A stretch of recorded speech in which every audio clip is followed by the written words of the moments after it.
5-yard line, lights it up and drills it into the back of the net.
Virtue, official partner of Sunderland AFC.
Sport, it's not just a game. It's in your DNA.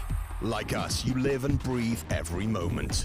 You dissect, navigate, and analyze. At SpreadX, we bring you a world of betting where flexibility and precision are at your fingertips.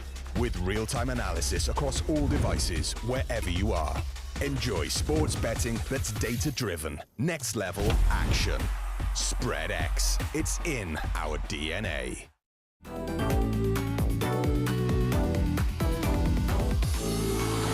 there's an opportunity here. Oh, how cool is that?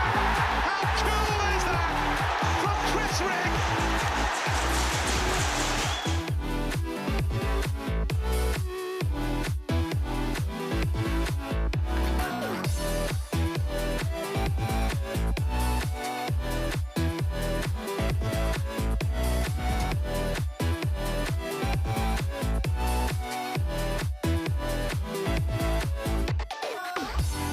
Flanagan, 25 yards, lines it up and drills it into the back of the net.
Virtue, official partner of Sunderland AFC.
Hello everyone, welcome to SAFC Live. It's a 7:45 kickoff tonight, Sunderland versus Preston North End. Before we get to the action, I thought we'd have a little sneak peek inside of the new bar here at the Stadium of Light. This is the Founders. It's a old-fashioned themed new bar. It only opened on Saturday and it's open tonight as well. And if you're inside the ground and you're listening to this message as well, everyone's invited after the game tonight to check it out. It's a very nice new facility inside the stadium. It's just part of all the new stadium improvements which have been happening over the last season. But it's all eyes on the pitch for 7:45 kickoff. You can get your matchday streaming passes right now at safc.com.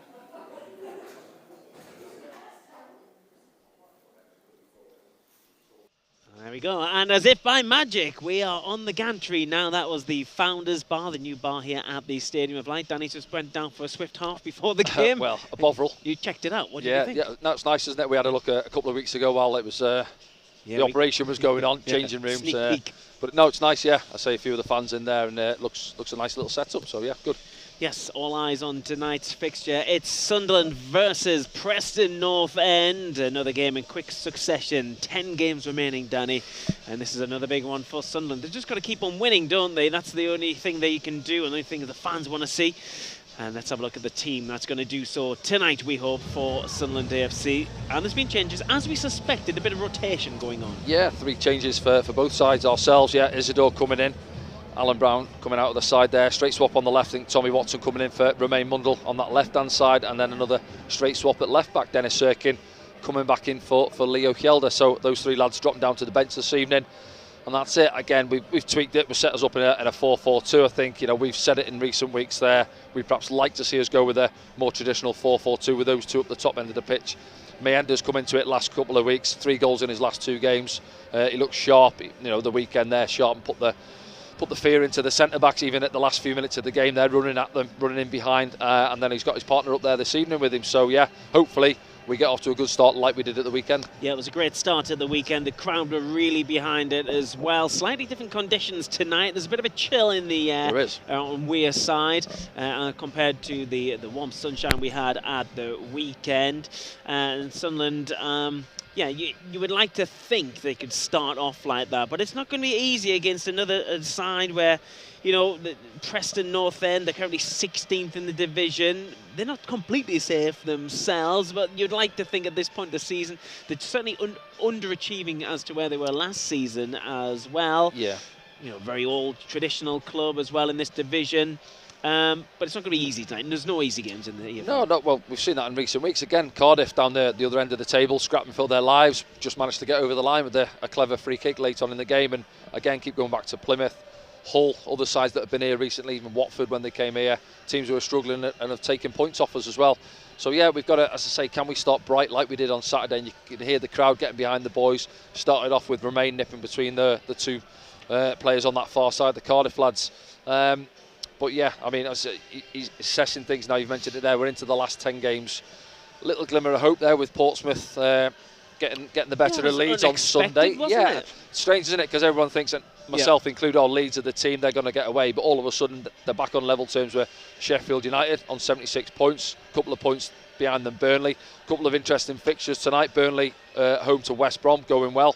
And then Sheffield United under Bristol City. So 2 teams pushing in the playoffs, coming up against our rivals at the top end. So can we get the job done? And then you're hoping that 1 or 2 of those there can slip up. Yeah, of course, we'll keep you across the games here on SFC Live throughout the game, and you can also take part in the post-game programme as well. Use the hashtag AskDanny for that one. The lads have just come out behind us. I don't know if we can show you a shot of the pitch, but the lads are all wearing a special training T-shirt tonight. Sunderland AFC will celebrate Carlton Fairweather's remarkable impact on the club. Part of the fabric of the academy, Carlton's 63, who's been recently diagnosed with pancreatic cancer. Following a request from the players and staff alike, the Sunderland community is going to come together tonight against Preston North End. I understand a couple of their players as well who have been connected with the club are also going to join in on this. Carlton's been a member of the Sunderland family for quite a number of years, and Danny knows them as well quite well. He even had a spell coaching our women's team, but he's a massive, huge figure. I can't overstate that, a huge figure at Sunderland's academy setup. And this has come as a huge shock to everyone, hasn't it, Danny? And everyone's behind him. Yeah, massively. Yeah, you know, he's a fantastic bloke. First up, Carlton. I've got to know him through obviously doing some coaching with the academy over the last few years, and he's always around the place, big smile on his face, likes a bit of banter with the lads. And you ask any of the coaches or any of the staff in the canteen, nobody will have a bad word to say about Carlton. Fantastic bloke. You know, he's been at the club over 20 years now, working through all the age groups, as you say there, with the ladies as well. I think even in my playing days, he was around the place then, wasn't he, going back? So yeah, it's obviously comes. I only found out yesterday, so it's a shock for myself. And then, yeah, sad news, but what a great bloke, yeah. So can't speak highly enough of him. He's one of those people that if you were just new to the building or walking around the academy or walking around the football club, if he was to pass you in the corridor, he'd stop you and he'd ask you how you are, what you were up to. Huge figure. Yeah, and you could hear him coming a mile off as well, you know, his Cockney accent. Yeah. Bit of old school as well, you know, the crazy gang back in the day, squad, you know, even being out there coaching with him, and you've got a lot of the sort of modern coaches out there really, and with the new methods, but he had that bit of old school about him, and as I said there, he'll have worked with, you know, Jordan Henderson, obviously Dan Neil, 3 lads out there tonight, Anthony Patterson, the other boys that are out there, Tommy Watson in amongst it as well. So he knows all these boys over there over the last few years. Yeah, so no, fair play. He's had a good stint at the club, and yeah, hopefully you're sort of wishing him well. Yeah, of course. Everyone is with you, Carlton, wherever you are this evening. Okay, then that's how the lads are wearing those T-shirts down there. Let's have a look at the opposition tonight. Preston North End. It's not been the season they would have hoped for. Coming in on the back of last season's 10th place finish, and of course Ryan Lowe, now under Paul Heckingbottom, another former Sunderland player, although he didn't actually play a game for Sunderland. But he did really well in this division, didn't he, with Sheffield United? Yeah. And he's a really capable manager. However, he would have been hoping to be further up the division than he is. Yeah, I've heard a few people say in the last few days that the ultimate championship side, really, they've come close a few times to getting to the playoffs. I think go back to around 2005. I think was it Watford that might have pipped him. I'm sure they got to the playoff final. David Nugent and the likes around the club. Of course. But they've just never been able to get out of this division and get up to the top flight. But a good sort of solid championship side. I think if you look at them and the results sort of say that, really. I mean, the last 10, won 3, drew 4, lost 3. So that sort of sums them up, really. You don't know what you're going to get. Again, they've tweaked the formations. I think generally play a back 3. Again, he's made a few changes, 3 changes this evening, like ourselves, as I say there, and just trying to get them going again. Are we going to see something similar to Cardiff, though, in terms of the way they set up? Are we going to see them, hedge their bets kind of thing? Put everyone behind the ball and then put Emil Rees through the middle, if you like? And... Yeah, do you know what? I'd hope that they come up here. As I say, you said there they're not quite safe, but I see them. They're sort of rooted mid-table. They've got some good players. They've got Sam Greenwood. They've got Brad Potts in there as well, you know. I think I'd hope they come up here and have a bit of a go, play with some freedom. I don't think they're going to go down. There's too many sides down there scrapping it out, 6 or 7 who are in that sort of fight, really, and that's Preston aren't one of those teams. So I think they can afford to come up here. Lovely evening, decent surface, and try and have a go at us. I mean, if they're looking at teams in lesser position than themselves at this moment, it's Cardiff at the weekend. Yeah. Could have been a different story. 1-1. Anthony Patterson tips one onto the post. Yeah. I just mentioned there. Plymouth come up here, taking a point off us. Watford, who else? Hull come up here, took 3 points. So all teams that are below them have come up here and managed to go away with something recently. Yeah, good point. Apart from Cardiff, obviously, because we managed to get over the line. Let's have a look back through some of those moments from the weekend. It only feels like it was a couple of hours ago, but it was, of course, Saturday afternoon. Sunderland coming through with all 3 points against Cardiff City, and it was right from the off, wasn't it? You mentioned at the top of the show. Yeah, 2 minutes crowd on the back. The players were really doing the high press well, and they just couldn't deal with something at this point. Great contribution from Patrick Roberts, who then went off injured, but what a finish from Eliza Mayenda. Yeah, and a big contribution from Cardiff, really. Yeah, again, trying to play out from the back. How many teams try it these days, and then it doesn't look comfortable. Goes out to, I'm not sure it was on that left-hand side. It was a Baggin, I think it might have been. Plays it with his weaker right foot straight into Patrick. Good awareness from Patrick, slots it straight into Mayenda's feet, and he's confident. You see there, nice touch out of his feet, goes past his man, just that half a yard, and then passes it into the far corner. Lovely finish. And I thought we were excellent for sort of 15-20 minutes at the weekend, but we keep. Listen, you're never going to dominate a game for 90 minutes. The opposition always have a good chance, or 5 minutes of possession at least, but we seem to just take our foot off, and we seem to be unsure whether to go and get that killer goal, go and get the second and the third, and really put the game to bed. And we keep saying it, and while teams remain a goal down here at the stadium, they're always in with a shout, and then the manager starts making changes, freshens it up, and you never know how it's going to go. And then you can obviously feel the crowd, they get a little bit restless as well, and then Cardiff come into it a little bit, don't they? See, there's a sort of half chance there, isn't it? Just fizzes past the post there. Callum Robinson, wasn't it? Yeah, obviously 12 goals this season. He didn't do much in front of goal, though, did he? No, he never. And this was it, really. It was in a minute, wasn't it? So remain there. It's a difficult one. He's obviously got 2 to deal with. He's going away from goal. Decent enough strike, good save, and then 30 seconds later, I've had a look at this, and we get lopsided at this point. I mean, I think it's Chris Riggs come on. Alan Brown's gone out there. Chrissy Riggs right across the pitch, so nobody's out there. And Trey's central as well. So your right hand side is middle of the pitch. Dan Neil is claiming a foul. As well. Again, I've had a look at what the fan base, and I think they feel split on this one. I don't think it is. I think keepers are too protected anyway. I'm a bit more old school, and I had one disallowed at that end years back, and I haven't lived that one down against Villa as well. Similar, less contact on the keeper, but he's having a bit of a tough time. We've got to be honest. Anthony Patterson with balls coming into the box there, so he will feel the ref could have helped him out. The arm is across him. I think they'd come and punch it, be big and strong, punch it, and then we'll you know, you've dealt with the situation. Nevertheless, he certainly keeps Sunderland in the game later on. Yeah, he does. He? Yeah, we'll have a look at that one in a moment, won't we? This is it now, isn't it? I think. So, straight after the break again, we didn't start great, but yeah, what lovely save. Good strike on the half volley, isn't it? Just see it's popped over there. Ruben Colwell, and then bang, yeah, fantastic. Good strike. And at first, we just thought it straight off the post, but good fingertip save, good reaction save from Anthony Patterson. And as we say there, that goes in. We're 2-1 down, and we're an uphill task, aren't we, trying to get back into the game. But this man never stopped all afternoon. No. He forgot the ball on that occasion. But man of the match performance from Eliza Mayenda. Yeah, just puts the fear in defenders and say there, pace, but he's adding to the pace as well now. Again, you go back earlier in the season, a little bit raw, still is, of course. He's 19-year-old, he's still learning the ropes, but you can see, I think he's grown in confidence, and that comes about from getting game time. The manager's backing him, putting him in the starting lineup, and he's repaying him by putting the ball in the back of the net. As I said, 2 at Sheffield Wednesday, last Friday night, and then that one there first half of the weekend, and then good for Chris Mepham. I believe his mum and dad were at the game. Yeah, they were all sitting in the Montgomery suite apparently, and then he had to go up and he got the man of the match in the suite. So that's he good went for up him, isn't it? Yeah, and you can see how much that meant to him. Yeah, his first goal. I think just looking at our starting lineup tonight, everybody scored outfield players wise as well. So good. Just had a quick look at that. Yeah, so we get Pat up but it is, Chris Mepham, Dan Ballard, and Luke I think's got 3 as well. These lads have got to be chipping in as well throughout the course of the season.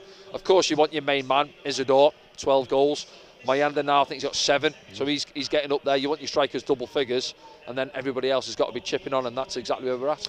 Okay, then we'll go to a quick advert break, and then we'll speak soon with our friend and club historian Rob Mason. He'll be on the show in a moment. If you want to buy your matchday streaming passes around the world, including in the UK, you can do so right now at safc.com.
Welcome back, everyone. We're broadcasting around the world here on SAFC Live, and you can buy your matchday streaming passes right now at safc.com. Delighted to say that we're joined by club historian and our friend Rob Mason. Rob, last time I saw you was on the Wearmouth Bridge at about 3 p.m. this afternoon, was it? Or maybe at lunchtime? What a fine place to meet you. One of the things on the Sunderland Club badge. I'll see you at Pension Monument next week, Frankie. We will do that. We will do that. Off, apart from walking around Sunderland landmarks, Rob, have you had a chance to look at the Sunderland side tonight? We're going to throw it up now for everyone to see. Well, but you can talk through it with Danny. Yeah, I'm sure you lads have probably already spoken about this, but looking at that lineup, I'm going to see your graphic, and yes, I would expect it to be exactly like that, with 2 men up front, particularly with the 2 wingers in Robertson, Watson playing, which means that, you know, Mayenda ain't going to be played wide. You've got to think he's going to go right through the middle alongside Wilson Isidore. I did think that if Patrick Roberts had not come off after 20 minutes on Saturday and he'd played 70 or 80 minutes, that possibly Mayenda might have come in on the right-hand side tonight, but Roberts is obviously Are you surprised? okay. Because when someone goes off with like a hamstring, you don't expect to see them 2 days later, do you? I am surprised, to be honest. Yeah, I think, you know, he's played a lot of games as well, and as you say, 3-game week, coming around so quick after Saturday, I'm surprised he's back out there. The gaffer did come in at the press conference after the match on Saturday, and when he was asked about Patrick, he said, well, he's an experienced player and he felt something tighten, so he sat down and sort of erred on the side of caution. But they were pretty confident straight after the game on Saturday that it wasn't going to rule him out tonight. Okay, that's good. We'll see, and the other one we were going to mention is Joe, isn't it? Where maybe obviously on that 9 yellow cards. So the cards are wiped after tonight, is that right? Yeah, if Joe gets through the 90 minutes tonight, he's fine. If he gets booked tonight, he's going to miss that Coventry game and the first game after the international break. So I think a lot of people felt that Joe might be left out, but he's handled it very well. He's played the last 2 or 3 games, whatever, with that sanction hanging over him. And we do miss him when he's not in that midfield. He's a really good player. We know that Coventry on Saturday is a very important game against an in-form side, and we desperately don't want to be without Job on Saturday.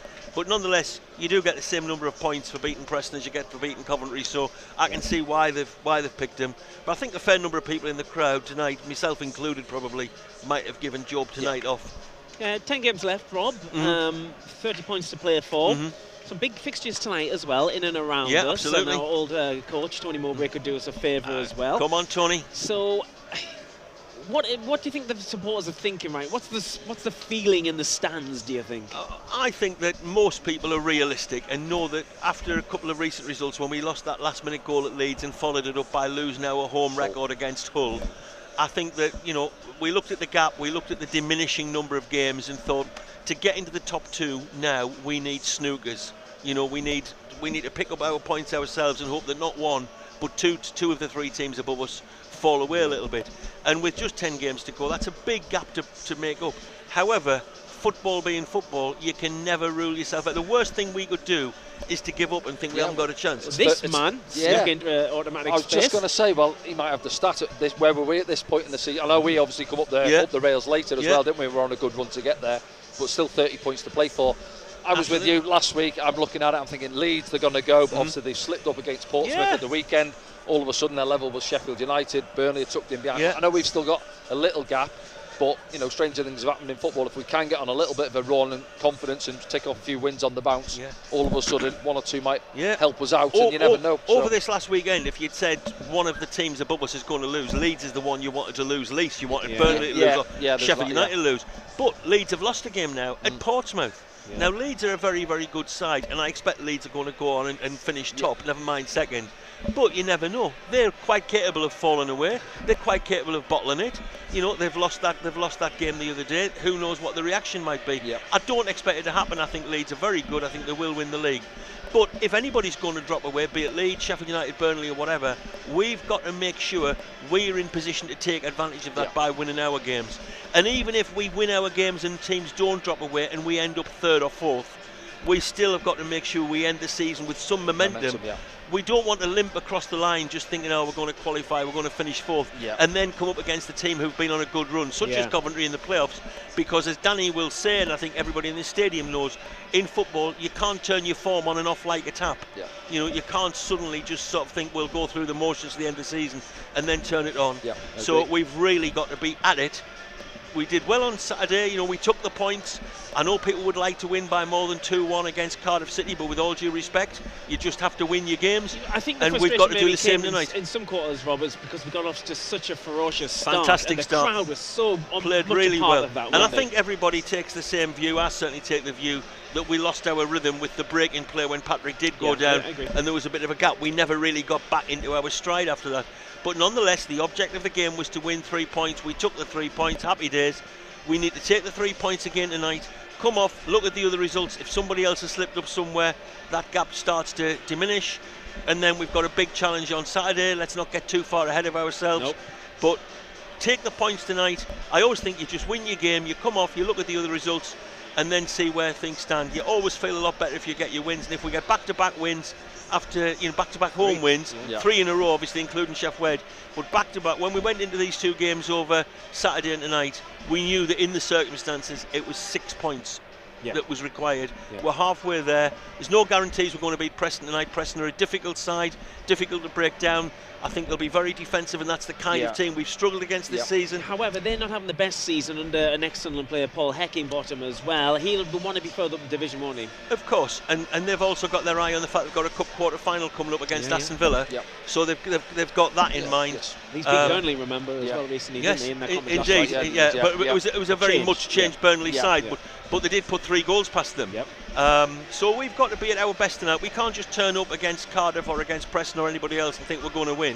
We've really got to be at it, at our best, and make sure we deserve the 3 points. We did deserve them on Saturday. We need the same again tonight, and then take a look at the league table. Historically, Rob, of course, these were the opposition in 1937, where Sunderland won 3-1 at Wembley. That's probably the biggest undoubtedly clash between the two sides, but a historic moment for Sunderland. There's been lots of big games against Preston over the years, even back in the very, very early years when they I'm talking the very early years, the 1890s, when Preston were a big side. 63-64 when we were promoted with Leeds, Preston were the other team in the mix. They fell away. Preston as a second division side got to the FA Cup final that year. But undoubtedly it's the 37 Cup final when Preston led 1-0 at half time. It's a good job there wasn't an automatic sending off for a professional foul, because a minute after Preston went ahead, their centre forward O'Donnell went through clean through, and our defender Johnson just hacked him down, as he was clean through, just got a talking to, not even a booking. That was football in 1937. I remember interviewing the goalkeeper Johnny Mapson, who told me, he says if he'd come through, he says, he was in such red hot form. He'd just scored. He'd become, I think, only the 6th or 7th person ever to score in every round of the FA Cup. He was a red hot striker. Clean through, hacked him down, came back second half, goals from Bobby Gurney, Rich Carter and Eddie Burbanks, took 3-1, and Sunderland brought the cup back to Sunderland. But they did return to Wembley the year after. They did indeed. They beat Huddersfield 1-0, and it was a last-minute penalty scored by George Much, I think. And the Huddersfield goalkeeper on that day was the father of Ian Hesford, who later kept goal for Sunderland. Wow, that is stat upon stat. I'll go back 2 seasons ago. Deepdale, wasn't it? Yeah, absolutely. Yes, of course. The playoffs against Last Luton, game of the season, I think it was 3-0. Second half, good performance from the boys. And that was the day, I think, when we were talking about Blackburn. Blackburn went to Millwall. That's right, half time, it was looking bleak for us, wasn't it? Half time, and then out of nowhere, how football changes. And we're talking about how football changed massively in 45 minutes then. 10 games to go. Who knows what can happen? Just win tonight and then see. Rob, we've been speaking earlier because the players are wearing a special T-shirt tonight, and that's because part of the Sunderland AFC family, Carlton Fairweather's not very well at all. We've already spoken about it. Danny's worked with Carlton. If you've been around the club as long as you have, you came across Carlton a lot. What a man, what a character. Absolutely, genuinely one of the nicest people, not only around the football club, but one of the nicest people I know. I've read the tributes to him today. I agree with every word. Always has a smile, always somebody that makes you feel very, very welcome, always very helpful. And when I got the news about Carlton a couple of weeks ago, I was absolutely devastated. It absolutely took the wind out of my sails, as it's taken the wind out of the sails of everybody who knows Carlton. And I only hope that Carlton, if he is aware of what people have said about him, knows that every single word that's said by everyone, including myself, is totally genuine. He's a really deeply much loved person. And the reason he's much loved is because he's such a lovely man, and one that we all wish absolutely the best for. Yeah. And a significant figure as well. He's been here since 2003, so let's think about some of the Jordans that have came through in that time. He was a manager of the women's team in a very pivotal moment in their journey as well. And a very passionate manager of the women's team, very supportive of the women's team. Whenever I go and watch the under-18s when he's coaching there now, you know, I tend to stand just behind where the dugout is at the under-18s. And that must be loud because Carlton is loud. He kicks every ball. Oh, and he can get after the referees as well, the referee normally goes home knee plugs after Carlton's got into him. But in the nicest possible way, you know, it's just because he's so passionate about his football. I had the pleasure of once playing cricket with him at Ashbrook in a staff game from the football club. Wow. And he was equally passionate playing cricket. Mind you, was he good? He was great. He was great with the bat. Okay. And everybody said, "Okay, Carlton." Sorry, he was great with the ball. He was great bowling, but he bowled a few bounces. And then we said, "Okay, Carlton, but when it's your turn to bat, mind, you know, you're going to get a bit back." 1 or 2 back. And he disappeared off, didn't he? He didn't take the bat. Batting at 11. But no, you know, great fella. And he was part of the crazy gang journey to Wembley as well. And Part of the crazy. I mean, that squad. As a player, he scored at Roker Park for Wimbledon. He scored at Anfield for Wimbledon. He scored at Old Trafford for Wimbledon. He was a really, really good footballer. Yes, he was part of the crazy gang. We all know what the crazy gang was like. But let's make this point. Carlton could play. Play a bit, Carlton could play. And it was only because the poor lad had broken his leg that he wasn't in the cup final team that won the cup final in 1988. Terrific player, but much more importantly, a terrific person. And we'll end things there on that note. We all wish Carlton the very best here from everyone at Sunderland AFC. If you want to get your matchday streaming passes for tonight, you can do so at safc.com.